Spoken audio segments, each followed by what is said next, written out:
Good morning everyone. आज हम पिछले टॉपिक को आगे बढ़ाएंगे। पिछली क्लास में छात्रों हमने अर्थशास्त्र के परिचय के बारे में आपको जानकारी दी थी। आज हम जो बात करने वाले हैं उसमें आर्थिक क्रियाएं, ये इंट्रोडक्शन का एक पार्ट है। आर्थिक क्रियाएं यहां आपको ये समझना होगा क्योंकि बेसिक एसेंशियल्स में भी इस बात को पढ़ा जाता है कि अर्थशास्त्र की कोई भी विषय वस्तु होगी वो इकोनॉमिक एक्टिविटी होगी। यह क्रियाएं दो प्रकार से हम अध्ययन कर रहे हैं। एक है आर्थिक क्रिया इकोनॉमिक एक्टिविटी, और दूसरा है गैर आर्थिक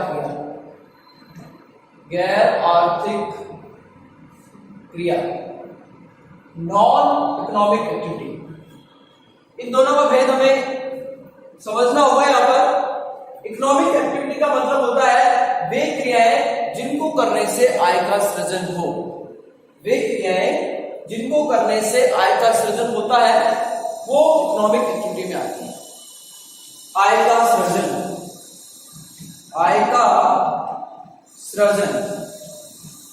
अब यहां आय के सृजन से मतलब किसी भी काम, कोई भी काम हो, उस काम को करने से यदि आपको आय प्राप्त होती है तो वो आर्थिक क्रिया का भाग होगा। और इकोनॉमिक्स में आर्थिक क्रिया को ही पढ़ा जाता है, नॉन इकोनॉमिक एक्टिविटी को इकोनॉमिक्स में नहीं पढ़ा जाता है। ये इकोनॉमिक्स की विषय वस्तु नहीं हो सकती, ये इकोनॉमिक्स की विषय वस्तु होती है। जैसे कोई व्यक्ति रिक्शा चला रहा है, रिक्शा चला के आय प्राप्त कर रहा है। कोई व्यक्ति पेपर बेच रहा है, पेपर बेचकर अपने आय प्राप्त कर रहा है। कोई व्यक्ति पानी की बोतल बेचकर अपने आय प्राप्त कर रहा है। छोटे छोटे जो भी व्यवसाय इकोनॉमी में किए जाते हैं उन व्यवसायों के बदले व्यक्ति को जो आय प्राप्त होती है वो आर्थिक क्रिया का भाग होता है। नॉन इकोनॉमिक एक्टिविटी में वे क्रियाएं जिनको करने से आय प्राप्त नहीं होती है, वे बिना आय के परमार्थ के लिए की जाती है।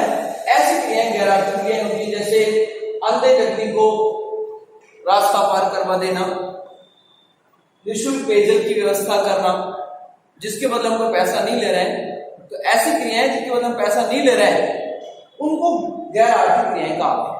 अब चूंकि आपको बताया गया है यहाँ पर कि अर्थशास्त्र की जो विषय वस्तु है वो आर्थिक क्रिया है, तो हम अर्थशास्त्र में इकोनॉमिक कंपोनेंट्स को ही पढ़ेंगे। तो आर्थिक क्रिया में जो कंपोनेंट्स आपको पढ़ने हैं उनमें एक आपको पढ़ना है उपभोक्ता।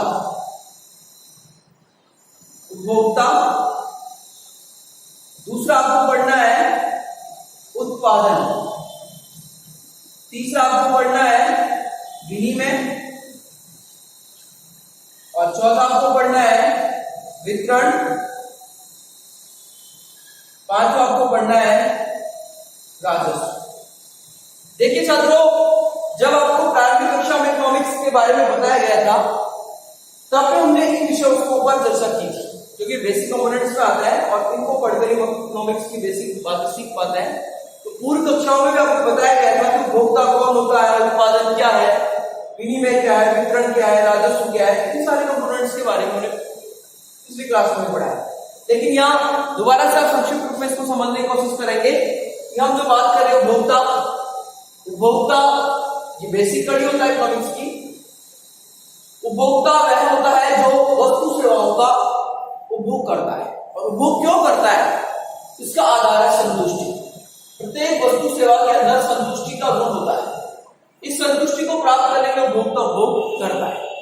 तो व्यक्तिगत स्तर पर या सामूहिक स्तर पर संतुष्टि को प्राप्त करने के लिए वस्तु सेवाओं का उपभोग किया जाएगा, और उन वस्तु सेवाओं का उपभोग करने वाला कौन कहलाएगा? उपभोक्ता। इसमें की गई क्रिया उपभोग कहलाएगा। उपभोक्ता कंज्यूमर और कंज्यूमर।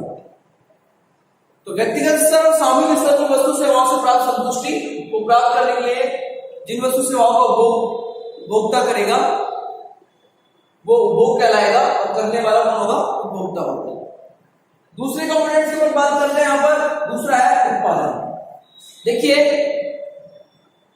हम ऐसा समझते हैं कि उत्पादन का मतलब किसी वस्तु सेवा का निर्माण करना होता है। सामान्य अर्थों में हम ऐसा समझते हैं कि उत्पादन का मतलब किसी वस्तु सेवा का निर्माण करना होता है, लेकिन किसी वस्तु सेवा का निर्माण करना और उसे नष्ट करना, यह काम उत्पादक का नहीं हो सकता, यह काम प्रकृति का है। इस दुनिया के अंदर, इस वैश्विक जगत में जो भी वस्तु सेवाएं बनी है उसका निर्माण और संहार दोनों प्रकृति ने किया है, नेचर ने किया है, इसमें मानव का कोई योगदान नहीं। इसलिए हम उत्पादन को यहाँ निर्माण या उत्पादन से नहीं समझेंगे। उत्पादन का मतलब होता है किसी वस्तु सेवा के मूल्य में वृद्धि या उसकी उपयोगिता में वृद्धि। उपयोगिता में वृद्धि, किसी वस्तु सेवा के मूल्य में वृद्धि या उसकी उपयोगिता में वृद्धि। जैसे फॉर एग्जांपल हम बात करें यहां पर लकड़ी।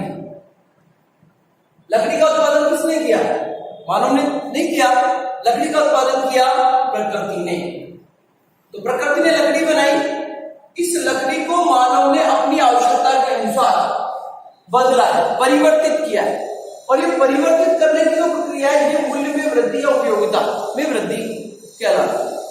जैसे लकड़ी को जंगल से काटा गया, उसके बाद इस लकड़ी से फर्नीचर बनाया गया, फर्नीचर बनाया गया। अब जो लकड़ी का प्रारंभिक मूल्य है और जो फर्नीचर का मूल्य है, दोनों के मूल्य में अंतर मिलेगा।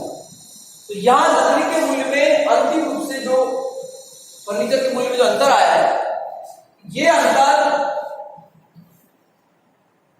जो बड़ा है ये इसका उत्पादन है। तो पहली बात हमने मूल्य की वृद्धि की बात की यहां पर, दूसरी जो बात यहां पर है वो उपयोगिता में वृद्धि की है। तो यहां प्रारंभिक स्टेज में लकड़ी की उपयोगिता और फर्नीचर की उपयोगिता में अंतर है, तो दोनों की उपयोगिता के अंतर को उत्पादन के तौर पर समझेंगे। तो लकड़ी को बढ़ई में फर्नीचर बनाया, फर्नीचर बना के उसको बाजार में प्रस्तुत किया, और बाजार में प्रस्तुत करने के बाद उसका अंतिम रूप से जो भोग किया गया वो उसकी उपयोगिता में वृद्धि को प्रदर्शित करेगा। तो संक्षिप्त तौर पर मिस्टर एली की बात करें हम, प्रोफेसर एली हुए हैं, प्रोफेसर एली, इन्होंने कहा है कि किसी वस्तु सेवा के अंतिम रूप से मूल्य में होने वाली वृद्धि को उत्पादन कहा जाता है। तो इसका निष्कर्ष ये निकल कर आता है, कोई भी उत्पादन प्रक्रिया होगी प्रोडक्शन, वो प्रोडक्शन मूल्य में वृद्धि और उपयोगिता में वृद्धि कहलाता है। इसके अलावा बात करते हैं विनिमय, एक्सचेंज। विनिमय का मतलब होता है लेन देन, अदला बदली। आप इसको लेन देन भी कह सकते हैं और इसका अदला बदली भी कह सकते हैं। देखिए, प्रारंभिक समय में मानव की आवश्यकताएं बहुत सीमित थी, मानव की सभ्यता और संस्कारों का मानव के अंदर विकास नहीं हुआ था, तो ऐसी स्थिति में वो अपनी आवश्यकताओं को सीमित साधनों से पूरा कर लेता था। लेकिन जैसे जैसे मानव सभ्यता संस्कृति का विकास हुआ, मानव की आवश्यकताएं बढ़ी, उनके बढ़ने से मानव की आवश्यकताएं बढ़ने लगी। जब मानव की आवश्यकताएं बढ़ने लगी तो समस्या आने लगी, हमारे सामने प्रश्न खड़ा होने लगा कि हम अपनी आवश्यकताओं को कैसे पूरा करें। तो उसको पूरा करने के लिए विनिमय प्रक्रिया का चलन हुआ, लेन देन का चलन हुआ। मेरे पास कोई वस्तु है, मैंने दूसरे व्यक्ति को दी है, दूसरे व्यक्ति के पास कोई वस्तु है, मैंने प्राप्त कर ली है। मेरी वस्तु से पहला व्यक्ति आवश्यकता को पूरा कर रहा है, उसकी वस्तु से मैं आवश्यकता को पूरा कर रहा हूं। तो ये जो लेने देने वाली प्रक्रिया है, आपस में एक दूसरे में बदलने की जो प्रक्रिया है, ये विनिमय कहलाता है। प्रारंभिक समय में जब मुद्रा का विकास नहीं हुआ तो उस समय ये विनिमय वस्तु के तौर पर किया जाता था। किसके तौर पर किया जाता था? वस्तु के तौर पर। और वस्तु के तौर पर जब विनिमय किया गया तो इसको कहा गया वस्तु विनिमय। देखिए छात्रों, एक छोटा क्वेश्चन बन रहा है कि वस्तु विनिमय से आप क्या समझते हैं? तो वस्तु विनिमय का मतलब हुआ कि प्रारंभिक काल में जब मुद्रा का चलन विकास नहीं था, तब वस्तु सेवाओं का आपस में जो लेन देन किया जाता था वो वस्तु विनिमय कहलाता है। जैसे किसी व्यक्ति के पास गेहूं है, किसी व्यक्ति के पास मक्का है, किसी व्यक्ति के पास बाजरा है, तो मुझे यदि मक्का की जरूरत है तो मैं उसको गेहूं देकर बाजरा ले सकता हूं, मक्का ले सकता हूं, मक्का देकर गेहूं ले सकता हूं। तो इस प्रकार का वस्तु के बदले वस्तु या काम के बदले वस्तु, आप अपनी सेवा को किसी दूसरे व्यक्ति के लिए बेच रहे हैं, तो काम के बदले वस्तु या वस्तु के बदले वस्तु का जो लेन देन होगा वो वस्तु विनिमय कहलाएगा। तो मैं यहाँ बता रहा हूं आपको, विनिमय दो प्रकार का हो गया कि प्रारंभिक काल में जब वस्तु का प्रचलन नहीं था, मुद्रा का प्रचलन नहीं था, तब वस्तु विनिमय प्रणाली प्रचलित थी, जिसमें काम के बदले वस्तु या वस्तु के बदले वस्तु का लेन देन करने की जो प्रक्रिया है उसको वस्तु विनिमय कहा गया। और दूसरा जो है इसमें वो है मुद्रा विनिमय। मुद्रा विनिमय, मुद्रा विनिमय मल्टी एक्सचेंज। देखिए मल्टी एक्सचेंज में क्या हुआ कि जैसे जैसे धीरे धीरे हमारी आवश्यकताएं प्रबल होने लगी, विशिष्ट होने लगी, तो हम वस्तु से वस्तु का विनिमय नहीं कर सकते थे। वस्तु विनिमय बहुत सारे दोष उत्पन्न होने लगे। उन दोस्तों का मैं संक्षिप्त परिचय आपको ऐसे करवा दूं कि जैसे अपन ने पहले भी पढ़ा है कि दोहरे संयोग का अभाव, दोहरे संयोग का अभाव मतलब दोहरे संयोग का मतलब यह है कि यदि आपको किसी वस्तु का विनिमय करना है तो उसके विनिमय के बदले एक संयोग आपको ढूंढना पड़ेगा। यदि मैं किसी व्यक्ति को गेहूं देना चाहता हूं और किसी व्यक्ति से मक्का लेना चाहता हूं, तो जो देने वाला है उसके पास गेहूं होना चाहिए, लेने वाले के पास गेहूं की जरूरत होनी चाहिए और देने के लिए उसके पास मक्का होनी चाहिए। इस प्रकार के संयोग जब तक आपको नहीं मिलेंगे तब तक आप विनिमय नहीं कर सकते। इसलिए प्राचीन काल में, प्रारंभिक समय में ये समस्या उत्पन्न होने लगी कि दोहरे संयोग ढूंढने से नहीं मिलते थे, तो मुद्रा का चलन, मुद्रा की आवश्यकता को महसूस किया गया। इसी प्रकार दूसरी जो बात की गई इसमें अविभाज्यता की गई, विभाज्यता, अविभाज्यता कि वस्तु सेवाओं का विभाजन संभव नहीं था। प्राचीन काल में वस्तुओं को अन्य प्रकार के प्रतीक चिन्हों को मुद्रा का रूप दिया गया। जैसे अपन बात करें यहां पर कि एक गाय का मूल्य 2 बकरी के बराबर है, यह बने एक विनिमय मूल्य बनाया। प्राचीन काल में पशुओं को मुद्रा का आधार माना गया, उसमें विनिमय मूल्य बनाया गया कि एक गाय का मूल्य कितने के बराबर है, 2 बकरी के बराबर है। तो ऐसी स्थिति में यदि किसी व्यक्ति को एक ही बकरी की जरूरत है या उसके पास एक ही बकरी है, तो ये विनिमय हो जाएगा 1/2 गाय बराबर 1 बकरी। तो ये सार्थक विनिमय नहीं हो सकता, क्योंकि गाय एक ऐसी वस्तु है जिसका विभाजन संभव नहीं है, उसको विभाजित नहीं किया जा सकता। यदि उसको विभाजित किया उसकी उपयोगिता नष्ट हो जाएगी। तो कहने का मतलब अविभाज्यता है जो वस्तुओं की, इससे भी समस्या होने लगी। इसके अलावा मूल्य मापक, ये प्रॉब्लम होने लगा। मूल्य मापक का मतलब होता है वस्तु सेवाओं का मूल्य क्या हो, क्योंकि प्रत्येक उपभोक्ता अपनी वस्तु को दूसरे की तुलना में श्रेष्ठ मानता है। तो जब श्रेष्ठ मानता है तो फिर वस्तु सेवा का मूल्य क्या हो। तो ऐसी स्थिति में वस्तु विनिमय प्रणाली को छोड़कर हम मुद्रा विनिमय की ओर आगे बढ़े। इसके अलावा अगली प्रॉब्लम आने लगी मूल्य का स्थानांतरण। मूल्य का स्थानांतरण, मूल्य को भेजना।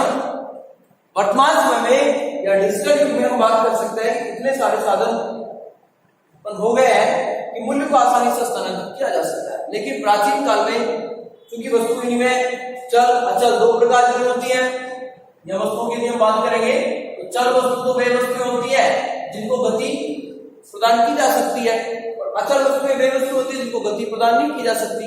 तो विशेष तौर पर चल वस्तुओं को स्थानांतरित किया जा सकता है, लेकिन जो अचल वस्तु है जो एक स्थान पर नहीं ले जाई जा सकती, ऐसी वस्तुओं की स्थानांतरण में समस्या आने लगी। तो मूल्य का स्थानांतरण संभव नहीं था।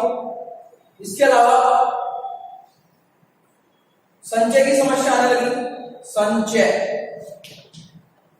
मुद्रा को आसानी से संचय किया जा सकता है, लेकिन वस्तु विनिमय प्रणाली में वस्तु का संचय सरल नहीं था। क्यों नहीं था? क्योंकि वस्तुएं नाशवान होती हैं, जल्दी नष्ट हो जाती है और संचय करने में जगह ज्यादा घेरती है। तो ऐसी स्थिति में हम कह सकते हैं कि ये सारी समस्याएं जो बनी, इन सारी समस्याओं ने किसका विकास कर दिया? मुद्रा विनिमय का विकास किया। तो मुद्रा विनिमय का विकास करके आगे इकोनॉमी को आगे बढ़ाया गया। तो यहां पर आपको ये विशेष तौर पर ध्यान रखना है, विनिमय का मतलब होता है लेन देन, आदान प्रदान, अदला बदली, वस्तु के बदले वस्तु का लेन देन, काम के बदले काम का वस्तु का लेन देन। आगे जाकर इसमें समस्या उत्पन्न होने लगी, तो मुद्रा का विकास हुआ, मुद्रा विनिमय चलन में आया। फिर हम काम के बदले मुद्रा देने लगे, वस्तु के बदले मुद्रा देने लगे। इस प्रकार की जो विनिमय प्रणाली बनी मुद्रा विनिमय प्रणाली कहलाई। काम के बदले मुद्रा या वस्तु के बदले मुद्रा, क्या कहलाएगा? मल्टी एक्सचेंज, मुद्रा विनिमय। तो इस प्रकार से विनिमय उसके बाद हम पढ़े वितरण। वितरण का मतलब डिस्ट्रीब्यूशन होता है। आपको पहले भी बताया गया कि उत्पादन के 4 साधन होते हैं। एक होता है श्रम, श्रम का मतलब होता है लेबर, इसको हम एल से इंडिकेट करते हैं। एक होता है भूमि, इसको भी हम एल से इंडिकेट करते हैं। एक होता है पूंजी, इसको हम के से इंडिकेट करते हैं। और एक होता है उद्यमी, उद्यमी, इसको हम ई से इंडिकेट करते हैं। तो ये उत्पादन के 4 साधन होते हैं और ये 4 साधनों के सामूहिक प्रयास से ही उत्पादन होता है। तो इनको, ये जो 4 साधन उत्पादन प्रक्रिया में शामिल होते हैं, तो ये शामिल क्यों होते हैं? तो ये अपनी सेवा के बदले प्रतिफल प्राप्त करते हैं। और वो प्रतिफल किस रूप में होता है? श्रम को वेजेज मिलता है डब्ल्यू के तौर पर, उसको मजदूरी कहा गया है। भूमि को लगान मिलता है रेंट के तौर पर। पूंजी को ब्याज मिलता है, कैपिटल को इंटरेस्ट मिलता है। और उद्यमी को प्रॉफिट मिलता है, जो रिस्क लेता है उसको लाभ मिलता है। तो ये 4 प्रकार का जो प्रतिफल है वो इन साधनों को दिया जाएगा। जिस जिस साधन का उत्पादन में जितना योगदान होगा उसके अनुपात में इन साधनों को प्रतिफल मिलेगा। या हम यूं कह सकते हैं कि जिस साधन की सीमांत उत्पादकता MPP, मार्जिनल फिजिकल प्रोडक्ट, सीमांत भौतिक उत्पादन प्रक्रिया में जिस साधन का सीमांत भौतिक उत्पाद जितना अधिक होगा उसको उत्पादन में उतना ही अधिक हिस्सा मिलेगा।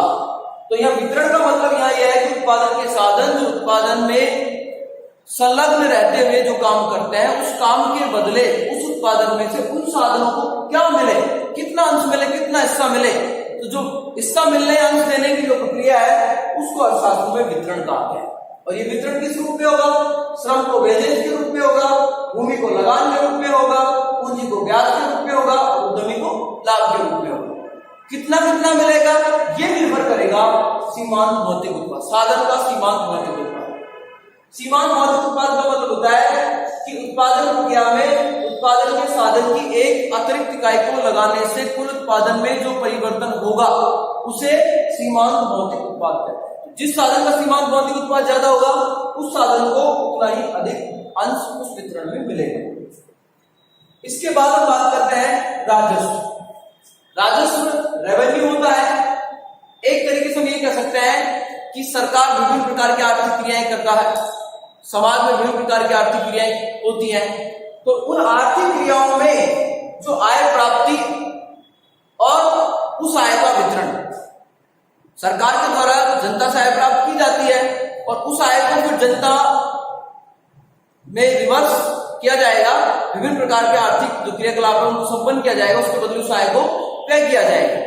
तो जनता से सरकार आय प्राप्त करेगी, सरकार जनता को वितरण के राजस्व के तौर पर विभिन्न प्रकार के खर्चों में उस आय को व्यय करेगी। तो ये जो आय और व्यय की जो प्रक्रिया है सरकार की, उसको हम राजस्व कहते हैं।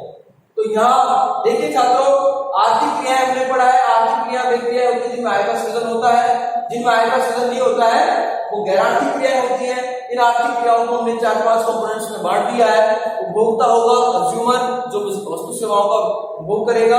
उत्पादन, मूल्य में वृद्धि, उपयोगिता में वृद्धि उत्पादन कहलाएगा। विनिमय 2 प्रकार से आपको बताया गया, एक वस्तु विनिमय, काम के बदले वस्तु मिलेगी तो वस्तु विनिमय कहलाएगा, और काम के बदले मुद्रा मिलेगी तो मुद्रा विनिमय कहलाएगा।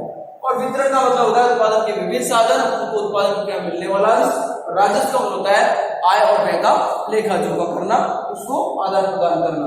ऐसी प्रक्रिया आर्थिक कंपोनेंट्स में पढ़ी जाती है।